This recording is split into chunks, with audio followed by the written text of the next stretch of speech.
Hello friends, मैं हूं doctor नीलम मोक्ष हीलिंग जीरकपुर से। आज मैं आपको बताने जा रही हूं हेडेक के बारे में, जिसको कि सिर दर्द कहते हैं। सिर दर्द जो है बहुत ही कॉमन प्रॉब्लम है, हर किसी ने कभी ना कभी फील की होगी। लेकिन जिनको क्रॉनिक हेडेक होता है, मतलब कि हेडेक जो है, सिर में दर्द जो है लंबे समय तक कॉन्टिन्यूसली बना रहता है, पेन किलर्स लेते रहते हैं उसको रिलीव करने के लिए, लेकिन फिर भी जो है हेडेक कॉन्टिन्यूसली बना ही रहता है। तो नेचुरल सी बात है कि अगर हेडेक लंबे टाइम तक बना रहेगा, क्रॉनिक प्रॉब्लम है, पेन किलर्स लेने के बाद भी ठीक नहीं होता, तो कहीं ना कहीं हर इंसान के मन में डर बैठ जाता है कि कहीं मुझे ब्रेन से रिलेटेड प्रॉब्लम तो नहीं हो गई, मुझे सीटी स्कैन करवाना चाहिए, मुझे एमआरआई करवाना चाहिए। मन ही मन वो इंसान जो है एक डर बैठ जाता है उसके मन में, क्योंकि जो हेडेक होता है वो बहुत ही कॉमन सिस्टम होता है, न्यूरोलॉजिकल प्रॉब्लम्स की वजह से होने वाला। मतलब कि ब्रेन से रिलेटेड अगर कोई भी प्रॉब्लम होती है तो हेडेक जो है सबसे कॉमन सिम्टम होता है।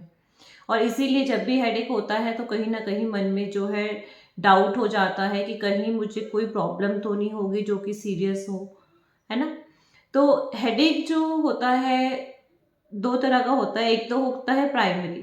प्राइमरी हेडेक्स में क्या होता है कि अगर मान लीजिए सीटी स्कैन करवाते हैं, अगर आपने एमआरआई करवाते हैं, तो टेस्ट जो आते हैं वो ऑलमोस्ट आपके नॉर्मल आता है, क्योंकि उसमें स्ट्रक्चरल चेंजेस कोई भी नहीं आता। ना तो ब्रेन की कोई शेप में फर्क आता है, ना ही ब्रेन का कोई स्ट्रक्चर होता है जो डैमेज हुआ हो। तो इसलिए जो रिपोर्ट्स आती है वो नॉर्मल होती है। तो उन हेडेक्स को हम बोलते थे प्राइमरी, जिसका कि अगर हम सीटी स्कैन या एमआरआई करवाते हैं और कोई भी प्रॉब्लम नहीं आती है। लेकिन अगर आप टेस्ट करवाएं, अगर उन टेस्ट में प्रॉब्लम आती है, मतलब ब्रेन में कोई प्रॉब्लम है, कोई डिसीज है, कोई डिसऑर्डर है, कोई एबनॉर्मेलिटी है, देन अगर आपको हेडेक हो रहा है तो उसको सेकेंडरी बोल दिया जाता है। मतलब कि अगर ब्रेन में कोई प्रॉब्लम है तो हेडेक हो रहा है तो उसको सेकेंडरी हेडेक बोला जाता है। अगर ब्रेन में कोई भी प्रॉब्लम नहीं है बट हेडेक है तो उसको प्राइमरी बोल दिया जाता है। अब हेडेक सबको अलग तरह से होता है। किसी को वन साइडेड होता है कि हेडेक एक ही तरफ होता है, राइट होता है, किसी को लेफ्ट होता है, किसी को सिर्फ और सिर्फ फोर हेड में, पूरा फोर हेड जो है उसमें पेन फील होता है।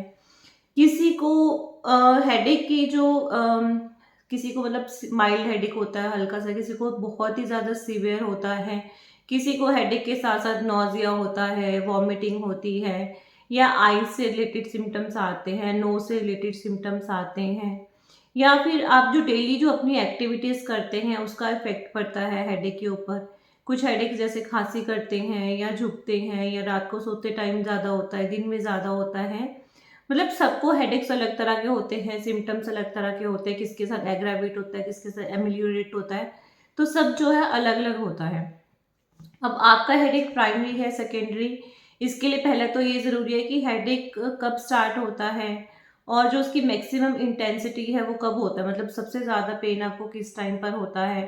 अगर आपको हेडेक हो रहा है तो हेडेक के साथ में और कौन से सिम्टम्स हैं, कोई आई से रिलेटेड, नोज से रिलेटेड, नोजिया है, वॉमिटिंग है, या फिर दूसरे मतलब सिस्टम से रिलेटेड और सिम्टम्स है, कोई बुखार है, बॉडी में पेन है, मस्कुलर पेन है, मतलब हेडेक के साथ साथ में और कौन कौन से लक्षण होते हैं, उन सब के ऊपर फोकस करके पूरी डिटेल के अकॉर्डिंग ही पता चलता है कि आपका हेडेक प्राइमरी है या सेकेंडरी है। प्राइमरी हेडेक्स जिसमें कि अगर हम सीटी स्कैन करवाते हैं, एमआरआई करवाते हैं, तो वो टेस्ट बिल्कुल नॉर्मल आते हैं, क्योंकि ब्रेन में कोई भी स्ट्रक्चरल डिफेक्ट नहीं होता है, ब्रेन के स्ट्रक्चर में कोई भी डिसऑर्डर नहीं होता है। इसमें सबसे कॉमन तो होता है टेंशन टाइप हेडेक। अगर हम टेंशन लेते हैं, स्ट्रेस में रहते हैं, एंजाइटी है, डिप्रेशन है, कोई वर्कलोड है, तो उसकी वजह से जो हेडेक्स होते हैं उसको टेंशन टाइप हेडेक्स कहा जाता है। थकावट की वजह से हेडेक्स होते हैं, नींद ना पूरी होना, बहुत कोल्ड इन्वायरमेंट है, या हम जो है ठंडी चीज़ें या कोल्ड चीज़ें अगर हम कॉन्टिन्यूसली लेते हैं तो हेडेक हो जाता है। जैसे साइनोसाइटिस होता है, वायरल इन्फेक्शन होता है जिसमें नोज में से पानी आता है, आइस में से पानी आता है, छींकें आती हैं, साइनोसाइटिस से रिलेटेड हेडेक होता है। हार्मोन से रिलेटेड होता है, कुछ को मेंस्ट्रुअल साइकिल होता है, हार्मोन्स चेंज होते हैं तो उसकी वजह से हेडेक होता है।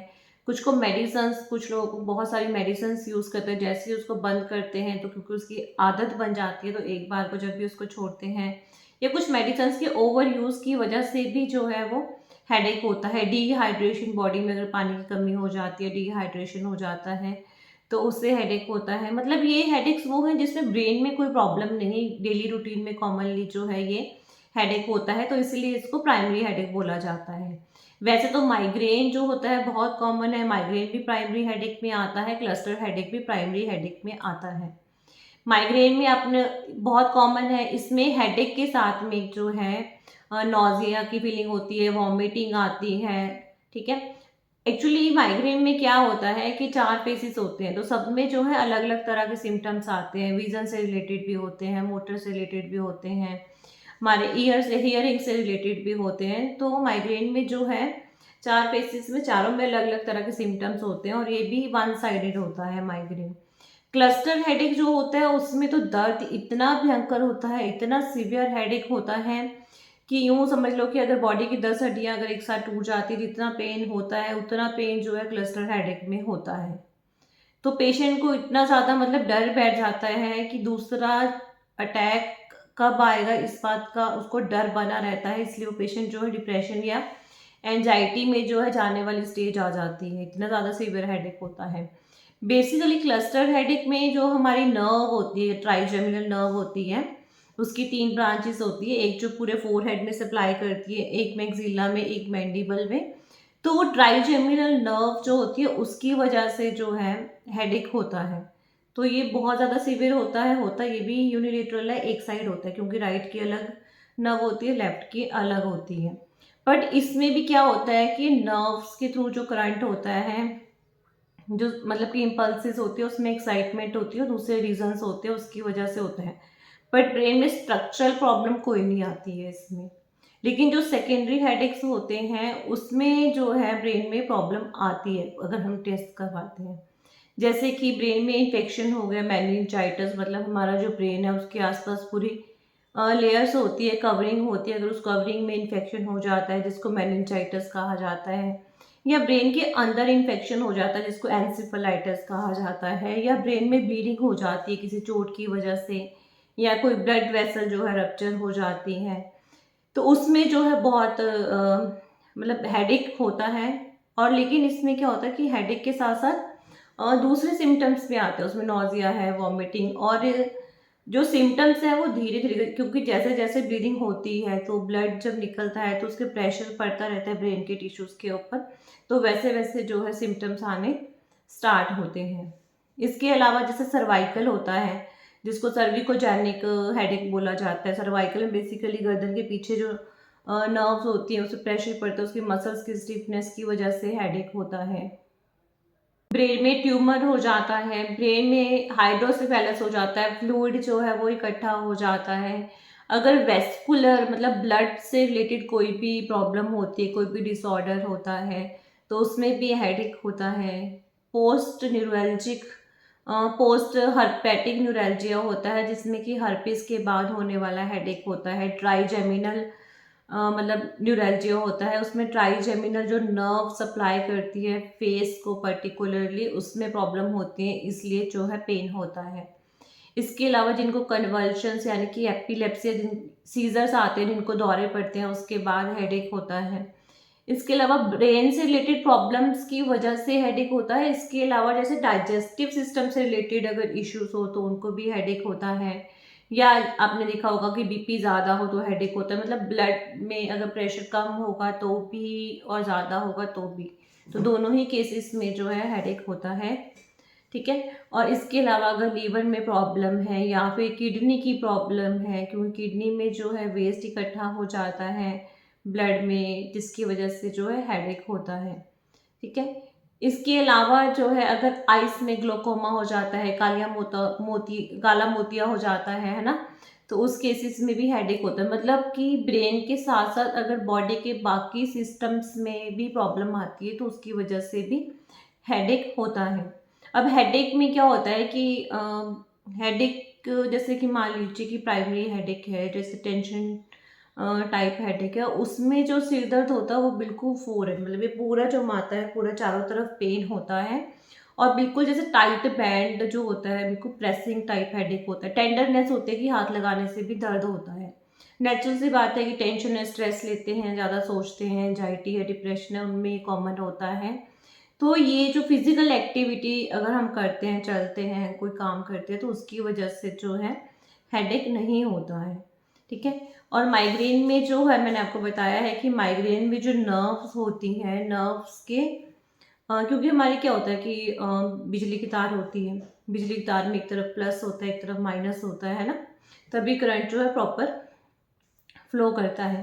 लेकिन हमारी ब्रेन में, हमारी बॉडी में क्या होता है कि तार जो है, यूँ समझ लो कि जुड़ी नहीं होती एक तरफ, बीच में एक कट होता है, ठीक है। एक नर्व है, फिर दूसरी नर्व एक दूसरे से अटैच होती है, इसलिए वहाँ पे जब वो एक नर्व से दूसरी नर्व्स में सिग्नल पास होता है, तो कुछ केमिकल्स वहाँ पर रिलीज होते हैं। उन केमिकल्स के इम्बेलेंस होने की वजह से जो करंट है वो प्रॉपरली फ्लो नहीं होता नर्व्स में, बहुत ज़्यादा एक्साइट हो जाती है नर्व्स, जिसकी वजह से हेडेक होता है।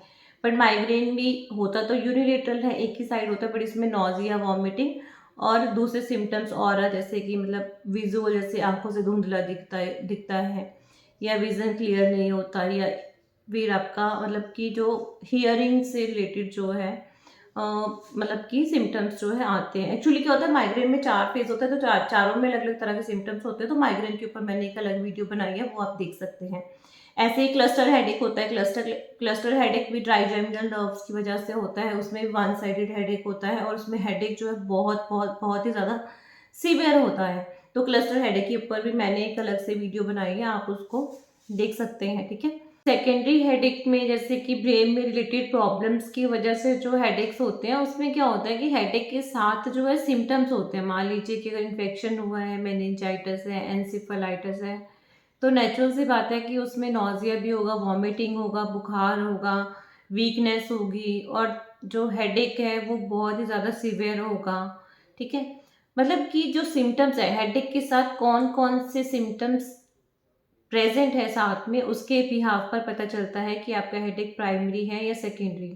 बट ये हेडेक्स होते क्यों है, ठीक है, क्योंकि डिटेल लेकर, जैसे अगर मान लीजिए डॉक्टर है, डॉक्टर ने पूरी डिटेल लेते हैं, आपकी पूरी हिस्ट्री लेते हैं, तो पता चल जाता है कि आपको किस तरह का हेडेक है, ठीक है। पर ये हेडेक होता क्यों है? हेडेक होने की रीज़न होता है पहले तो मस्कुलर, जैसे टेंशन टाइप में क्या होता है कि जो मसल्स होती हैं उसकी कॉन्ट्रैक्शन हो जाती है, इसीलिए जो टेंशन वाला हेडेक है वो ऐसे लगता है जैसे कि कोई टाइट, मतलब जैसे कोई चीज़ धीरे धीरे करके टाइट होती जाती है ना, जैसे टाइट बैंड है, किसी ने बैंड है और उसको हम बिल्कुल टाइट बांध देते हैं, तो इसलिए उसमें उस तरह का हेडेक होता है। खांसी होती है, कफ करते टाइम हेडेक होता है, या कोल्ड की वजह से हेडेक होता है। तो ये जो है, एक तो होता है मस्कुलर रीजन इस टाइप के हेडेक पे, तो कि मसल्स की वजह से, मसल्स की कॉन्ट्रैक्शन की वजह से हेडेक हो रहा है। सेकेंड होता है रीज़न, होता है एक तो वेस्कुलर, क्योंकि नेचुरल सी बात है कि हमारा ब्रेन है, ठीक है, ब्रेन है, उसमें अ, जैसे कि आपने देखा है कि कोकोनट होता है ना, कोकोनट, नारियल, नारियल क्या होता है, नारियल के अंदर खाली जगह होती है और उसके अंदर पानी होता है ना, लेकिन बाहर से वो हार्ड होता है। तो ब्रेन के अंदर भी बिल्कुल बीचों बीच जो है वो खाली जगह होती है, उस खाली जगह के अंदर भी पानी होता है, और पूरी जितनी भी स्पाइनल कॉर्ड है उसके बिल्कुल बीच में भी जो है पानी होता है, फ्लूइड। उस फ्लूइड को कहते हैं CSF, सेरेब्रो स्पाइनल फ्लूइड, ठीक है ना। ये जो बीच में जो ब्रेन के अंदर खाली जगह होती है और चारों तरफ जो कवरिंग होती है, ठीक है, उन सब में ये फ्लूइड जो है प्रेजेंट होता है। ये फ्लूइड जो है ब्लड से बनता है। जब ब्लड वेसल्स जो होती हैं उसमें एक तो आर्टरीज होती है साफ खून वाली, एक गंदा खून लेके जाती है, उसको वेन्स कहते हैं।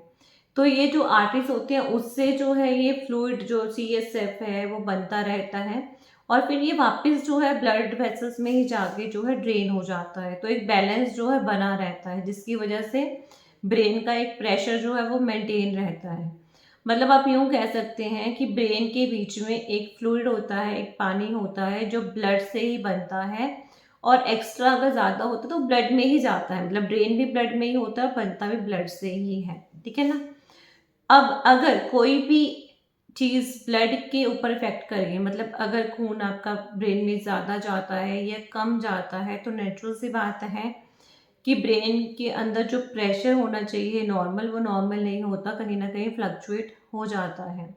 अगर खून गाढ़ा हो जाता है, ठीक है, जैसे कि विस्कोसिटी ऑफ ब्लड बढ़ जाती है, या ब्लड फ्लो, जैसे मतलब जो ब्लड वेसल्स होती हैं, जो ब्लड की पाइप्स होती है, उसका साइज़ कम हो जाता है या ज़्यादा हो जाता है, मतलब ब्लड वेसल्स की कॉन्ट्रैक्शन हो जाती है, डायलिटेशन हो जाती है, और प्रेशर कितने फ्लो से जो ब्लड है उसके अंदर फ्लो करता है। तो ये सारे फैक्टर्स अगर डिस्टर्ब होते हैं तो कहीं ना कहीं ब्रेन के अंदर जो प्रेशर है वो भी डिस्टर्ब होता है। वैसे तो हमारे जो ब्रेन के अंदर जो ब्लड वेसल्स होते हैं वो उसमें एक ऑटोनॉमिक सिस्टम होता है कि वो अपने आप ब्लड प्रेशर के फ्लो के अकॉर्डिंग कॉन्ट्रैक्ट या रिलैक्स हो जाते हैं, या ब्लड में अगर कार्बन डाइऑक्साइड का लेवल ज़्यादा हो जाता है तो वो अपने आप कॉन्ट्रैक्ट या रिलैक्स हो जाती हैं, मतलब उसकी रिक्वायरमेंट के अकॉर्डिंग।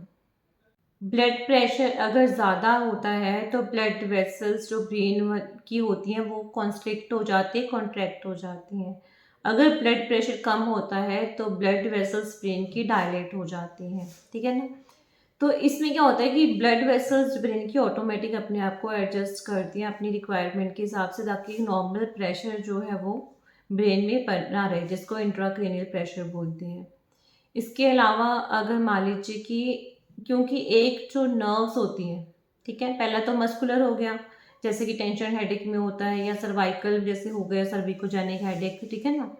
या बाकी में जैसे वेस्कुलर रोल हो गया कि ब्लड वेसल्स का, देखो ब्लड वेसल्स और इंट्राक्रेनियल प्रेशर दोनों का कहीं ना कहीं लिंक है, क्योंकि ब्लड से ही CSF बनता है और जिसकी वजह से प्रेशर जो है ब्रेन में मेंटेन रहता है।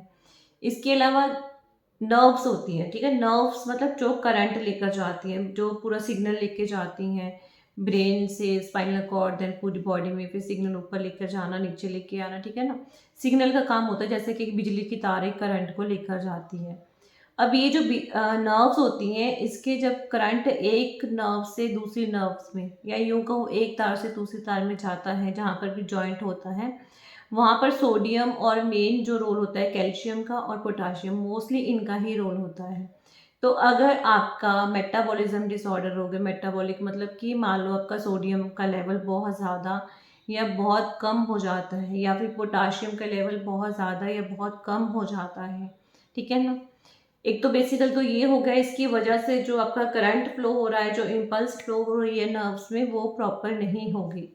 और इसके अलावा जो एक नर्व से दूसरी नर्व में, यानी कि एक तार से दूसरी तार में जो करंट फ्लो होता है, वहाँ पर कुछ केमिकल्स होते हैं जो रिलीज होते हैं, तब जाके सिग्नल ब्रेन में पहुँचता है, ठीक है ना। जब ये सिग्नल जो है बहुत ज़्यादा, ये केमिकल ज़्यादा रिलीज होंगे तो नर्व्स नॉर्मल से ज़्यादा एक्साइट हो जाएगी।